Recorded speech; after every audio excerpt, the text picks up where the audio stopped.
न्याज की देगे भी उतारते हो ना, एक एक दाने का हुसैन तुझे हिसाब देंगे।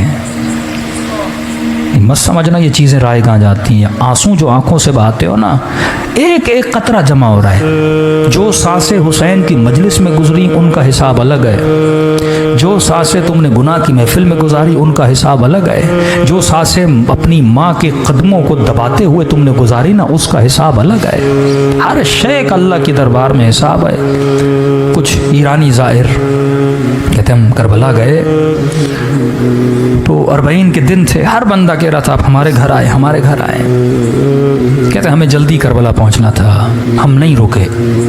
एक छोटा सा गांव था बीच में, एक बूढ़ा 75 साल का, उसने आकर हमारे कदम पकड़ लिए। इतनी शिद्दत से रो रहा था, लग ये रहा था अगर इसकी दावत को कबूल न किया कहीं इसे यहीं पे सख्त तारी ना हो जाए। का ज़्यादा नहीं, बस आओ मेरे सुफरे पे खाना खाओ।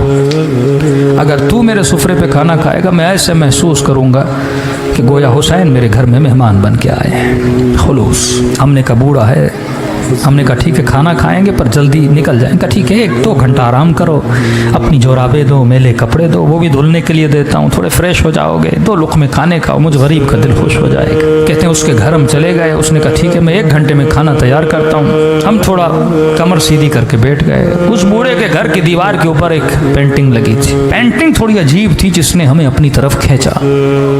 हमने क्या देखा, उस पेंटिंग पे एक ताबूत है, मय्यत है अंदर। उस ताबूत के साथ में कब्र है खुदी हुई।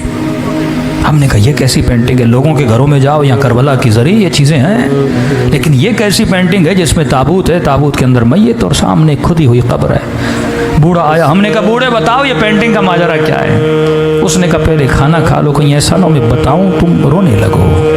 मौला के ज़ाहिर हो, सुकून से खाना खाओ। इसरार किया कर नहीं, खाना खाओ। खाना खा लिया हमने कहा अब बता। कहा ये जो ताबूत देख रहे हो ये मेरा ताबूत है, ये जो कब्र देख रहे हो ये मेरी कब्र है।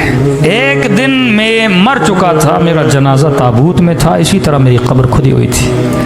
आज जो मैं तुम्हारे सामने जिंदा हूं ना, ये हुसैन की दुआ का नतीजा है। ऐसे कई मौजज़े हो चुके हैं। का जरा समझा तो कहना क्या चाहता है। का मेरे पूरे गांव वाले से पूछो कि ये बूढ़ा जिसके घर हमने खाना खाया है इसका माजी कैसा था, तो सारे गांव वाले गवाही देंगे हमारे गांव में इससे बड़ा कोई फासिक नहीं था। तो मुझे नहीं याद कोई ऐसा गुनाह था जो मैंने नहीं किया। मेरा हुसैन इब्न अली से लेना देना नहीं था, मेरी एक अपनी गफलत की ज़िंदगी थी। सद्दाम वासिल जहन्नुम हुआ, 40 का सिलसिला शुरू हुआ। मैंने देखा जोक दर जोक कुछ लोग हैं जो करबला हुसैन की ज़ियारत के लिए जा रहे हैं। मेरा दिमाग तो था ही शैतानी ना। मैंने कहा जाता हूँ इन ज़ायरों को लूटता हूँ, किसी का मोबाइल लूटूंगा, किसी के पैसे लूटूंगा, थके हुए टूटे हुए सो जाएंगे लूट लूँगा। कहता निकला अपने इरादा लेकर, चाय की सबीलें, खाने की सबीलें, मौक़ब पे मौक़ब लगा हुआ। दिल किया कि चाय पीऊँ। एक मौक़ब पे गया, मैंने कहवा उठाया, पीना चाहा। उस जवान ने मुझे पहचान लिया कि मैं चोर हूँ। उसने कहा कहवा नीचे रख, ये सबील हुसैन के ज़ायरों के लिए है, चोरों के लिए नहीं है, दूर हो जा हमारी सबील से। बुरा लगा, मैंने कहा कोई बात नहीं, आगे दूसरी सबील से पी लूँगा। आगे बढ़ने लगा, एक बूढ़े ने देखा जो सबील के अंदर था, कहा इधर आ। मैंने कहा क्यों आऊँ, चाय तो तुम पिलाने नहीं देते। कहा शर्म नहीं आती, सारे गाँव वाले मदद कर रहे हैं, हुसैन की ज़ाहिरों की खिदमत कर रहे हैं, तू खिदमत नहीं करेगा। मैंने कहा क्या करूं। अब कहता मैं हुसैन को जानता नहीं, मानता नहीं, कोई गरज नहीं, कोई लालच नहीं। मैंने कहा ऐसे क्या मदद करूं। कहा देख चाय बना रहे हैं, चीनी ख़त्म हो गई, 2 किलो चीनी लेकर। मैंने कहा ठीक है, बग़ैर गरज के ना आप न्याज करते हो, जहन में कोई सोच है ना मौला हुसैन मदद करेंगे, कब्र में क़यामत में सैयदा को अजर देंगी मेरे आंसुओं के बदले।